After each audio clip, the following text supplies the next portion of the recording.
जम्मू कश्मीर में एलओसी पर फायरिंग हुई है। पाकिस्तान की ओर से छिटपुट फायरिंग की खबर मिल रही है। यहाँ पर कश्मीर के लीपा वैली में लिमिटेड फायरिंग की गई है। सेना ने भी इसका माकूल जवाब दिया। ये आपको तबाह करेंगे। जो ऑन ग्राउंड सोर्सेज हैं उन्होंने कंफर्म कर दिया है और शुरू में छोटे हथियारों से फायरिंग का आगाज करने वाला भारत अब वादी लीपा और आजाद जम्मू और कश्मीर के ऊपर गोलाबारी शुरू कर चुका है। फील्ड मार्शल अयूब खान के दौर में पाकिस्तान ने अमेरिका के साथ वो सीटो और सेंटो मुआहदे किए, लेकिन ना तो 65 की जंग में और ना ही 71 की जंग में कोई पाकिस्तान की मदद को आया। बल्कि अब उसने ये दावा किया है कि वो बंकर बस्टर बॉम्ब जो हैं जो ईरान पे बरसाए गए वो भी बना रहा है। जाहिर है हम ही उसका निशाना है। और पिछले 24 घंटे के अंदर मकबूजा वादी के अंदर होने वाली डेवलपमेंट्स भी इसी जानिब एक बहुत क्लियर इंडिकेशन है कि भारत कुछ बहुत बड़ा करने जा रहा है। इस सूरत में सऊदी अरब भारत पर बम और मिसाइल वगैरह बरसाएगा, ऐसा नहीं होता है। और ये जो बात करने वाला बंदा है, इसका मतलब ये नहीं है कि वो भारत के हक में बात कर रहा है। क्या तैयार बेहतर, इंडिया के पास आदमी ज्यादा, चलिए आपके पास ये ज्यादा है, जोश और वलवला आपका ज्यादा है, 10 गुना ज्यादा है, मगर जोश और वलवले से तो नहीं जीतते ना। पाकिस्तान जिस तरह से सपोर्ट कर रहा है इन टेररिस्ट को, उसको देखते हुए जो ऑपरेशन सिंदूर है वो अभी खत्म नहीं। वो सीज फायर जो मई में होने वाली पाक भारत जंग के बाद डोनाल्ड ट्रंप ने ब्रोकर किया था, वो सीज फायर तोड़ दिया गया। हम लाते हैं टॉक शोज और अनलिमिटेड एंटरटेनमेंट सिर्फ यूट्यूब पर। अगर आपने अभी तक हमारा चैनल सब्सक्राइब नहीं किया तो अभी सब्सक्राइब करें और बेल आइकॉन को क्लिक करके हमारी लेटेस्ट वीडियोस के बारे में अपडेट जानें। सीज फायर जो मई में होने वाली पाक भारत जंग के बाद डोनाल्ड ट्रंप ने ब्रोकर किया था, वो सीज फायर तोड़ दिया गया है। इस वक्त जो ऑन ग्राउंड सोर्सेज हैं उन्होंने कंफर्म कर दिया है और शुरू में छोटे हथियारों से फायरिंग का आगाज करने वाला भारत अब वादी लीपा और आजाद जम्मू और कश्मीर के ऊपर गोलाबारी शुरू कर चुका है। इस सब के अंदर पाकिस्तान की अफवाज भरपूर जवाब दे रही हैं और लड़ाका तैयारे जो हैं वो भी इस वक्त मुकम्मल तौर पर तैयार हैं। इसके साथ ही साथ एक हाई पावर्ड माइक्रोवेव वेपन्स जो हैं उनका पूरा सिस्टम पाकिस्तान ने भारत के साथ बॉर्डर पे डिप्लॉय कर दिया है। और पिछले 24 घंटे के अंदर मकबूजा वादी के अंदर होने वाली डेवलपमेंट्स भी इसी जानिब एक बहुत क्लियर इंडिकेशन है कि भारत कुछ बहुत बड़ा करने जा रहा है। बागराम एयरबेस अफगानिस्तान में, जहां से अभी पुल आउट किया था कुछ टाइम पहले अमेरिका ने, और अमेरिका अब वहां पर वापस अपना बेस बनाना चाह रहा है। क्यों बनाना चाह रहा है?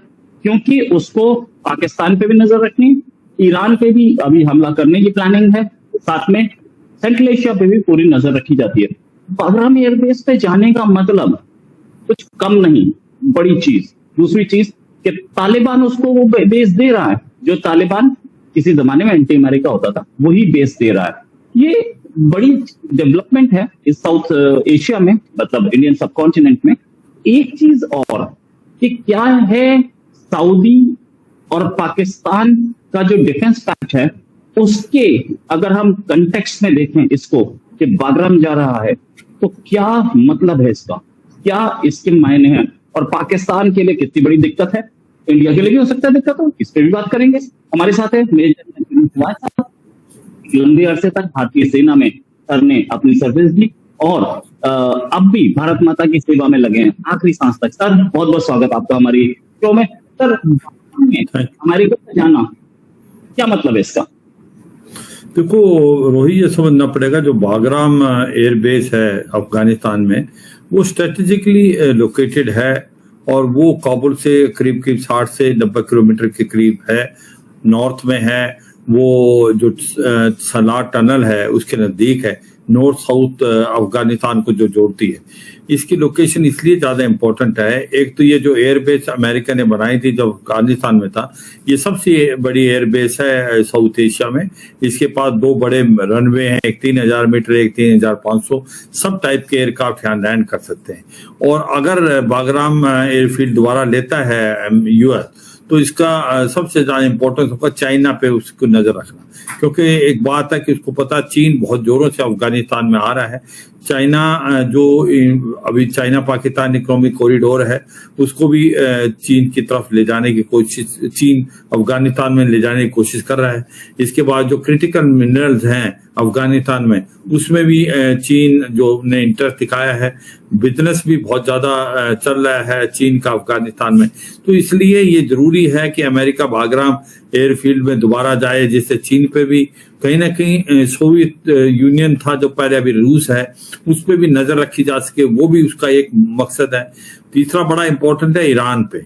ये याद रखो कि ईरान अभी भी न्यूक्लियर हथियार बनाने की कोशिश कर रहा है। हो सकता है कि फिर आगे अमेरिका के उसकी न्यूक्लियर फैसिलिटीज को बर्बाद करने की एक प्रकार कोशिश करे, तो उसको बेसिस चाहिए। उसको बेसिस एक प्रकार पाकिस्तान ने दी हैं, मगर पाकिस्तान की जो बेसिस के ऊपर विश्वास नहीं कर सकता अमेरिका, और इसलिए उसको ये एयरफील्ड उसके लिए भी चाहिए। तीसरा बड़ा इंपॉर्टेंट चीज है, इसकी जो लोकेशन है वो बहुत इंपॉर्टेंट है। सेंट्रल एशियन स्टेट में भी अगर आपने नॉर्थ साउथ ट्रांसपोर्ट कॉरिडोर को भी डोमिनेट करना है, कहीं ना कहीं यूरो एशिया को भी करना है, तो वहां पर भी ये इससे एक बड़ा दबदबा बन जाता है अमेरिका का इस इलाके में, क्योंकि इसकी स्ट्रेटेजिक लोकेशन ऐसी है। तो ओवरऑल अमेरिका चाहेगा कि अगर इसके मिले, ये $1 मिलियन क्वेश्चन है, क्या तालिबान जो है इसको देने के लिए तैयार होगा? क्यों होगा? अगर होगा तो क्योंकि यही चांस है कि अफगानिस्तान की जो तालिबान गवर्नमेंट है वो इतनी जल्दी इस चीज को मानेगी नहीं, क्योंकि उसकी सोवरेनिटी का सवाल होगा अफगानिस्तान के। मगर ये भी सच्चाई है कि अफगानिस्तान की इकोनॉमी बड़ी खराब है, उसके ऊपर बहुत इकोनॉमिक सैंक्शन हैं, उसका जो रिजर्व था उसको फ्रीज कर रखा है अमेरिका ने।